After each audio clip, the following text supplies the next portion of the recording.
உங்கள் ஜாதகத்தில் சில யோகங்களும் அதன் பலங்களும். ஜாதகத்தில் அப்பொழுது நடைபெறும் தசாபுத்தியைக் கொண்டும், கோச்சாரப் பலன்களைக் கொண்டும், பிரதானமான யோகங்களைக் கொண்டும் ஒருவர் உயர்வா அல்லது தாழ்வா என்பதை நம்பிக்கையுடன் கூற முடியும். அதனால் ஜாதகத்தைக் கொண்டுதான் எல்லாம் நிர்ணயிக்கப்படுகின்றது.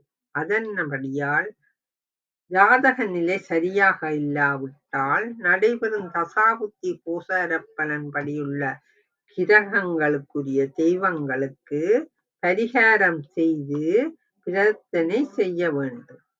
தசாபுத்தி கோசாரப் பலனுடன் பிரதான யோகங்களும் பலன் செய்யும். அதன்படி சில யோகங்களைப் பற்றி தெரிந்து கொள்வோம். அவை கோடீஸ்வர யோகம். லக்கினத்துக்கு 1, 4, 7, 10ஆம் வீடுகளிலோ ஒன்றிலோ அல்லது மேடம், கடகம், துலாம், மகரம் ஆகிய சரராசிகளில் ஒன்றில் ராகு தனித்து நின்று, அந்த ராகு நின்ற வீட்டிற்கு 7ல் குருவுடன் கேது கூடியிருந்து, இந்த ராகு அல்லது கேதுவுக்கு 9ஆம் இல்லத்தில் புதனும் சுக்கிரனும் அல்லது இருவரில் ஒருவராவது இடம் பெற்றிருந்தால் கோடீஸ்வரராகும் யோகம் தரும். இவர்கள் இளமை முதல் கொஞ்சம் கொஞ்சமாக வற்றாத செல்வ நிலையைப் பெற்று எப்படியும் கோடீஸ்வரர் என்ற பெயர் பெறுவர்.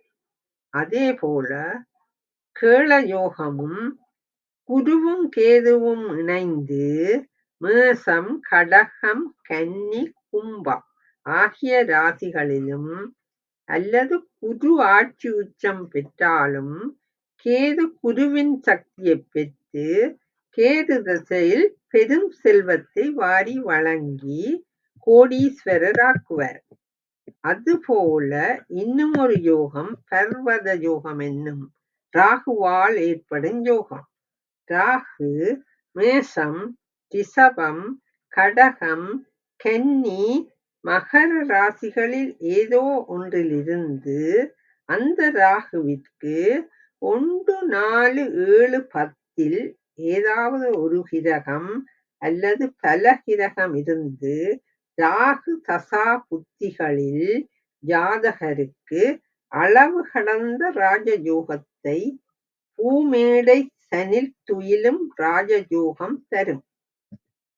மற்ற ஒரு யோகம் பாரிஜாத யோகம். இது லக்கினாதிபதி இருக்கும் வீட்டின் அதிபதி அந்த இடத்தில் ஆட்சி பெற்று சுபர் பார்வை அல்லது சுபர் சேர்க்கை பெற்று இருந்தால் உத்தியோகத்தில் மளமளவென்று பதவி உயர்வு பெறுவதும், வியாபாரத்தில் பெருமளவு பணம் சம்பாதித்து முன்னுக்கு வரும் யோகமாகும். மற்றது ஒரு யோகம் சர்ப்ப யோகம். லக்கினத்துக்கு 1, 4, 7, 10 ஸ்தானங்களில் ராகுவும் கேதுவும் இடம்பெற்று சுப பார்வை, சுப சேர்க்கை, சுப ஸ்தானம், உச்சம் போன்ற பலம் பெற்றால் ராஜா போல் வாழ்வர், தனம் படைத்த சீமானாக வாழ்வர். மற்றும் ஒரு யோகம் புத ஆதித்யா யோகம். இது சூரியனும் புதனும் இணைந்து ஒரு கிரகம் ஆட்சி அல்லது உச்சம் பெற்று 1, 4, 8, 12ஆம் இல்லத்தில் இருந்தால் அந்த ஜாதகர் நிச்சயம் ஒரு பட்டதாரியே எனலாம்.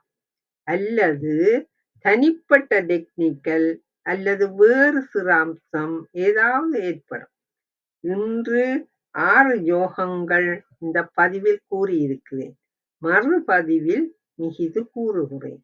நன்றி, வணக்கம். மறுபதிவில்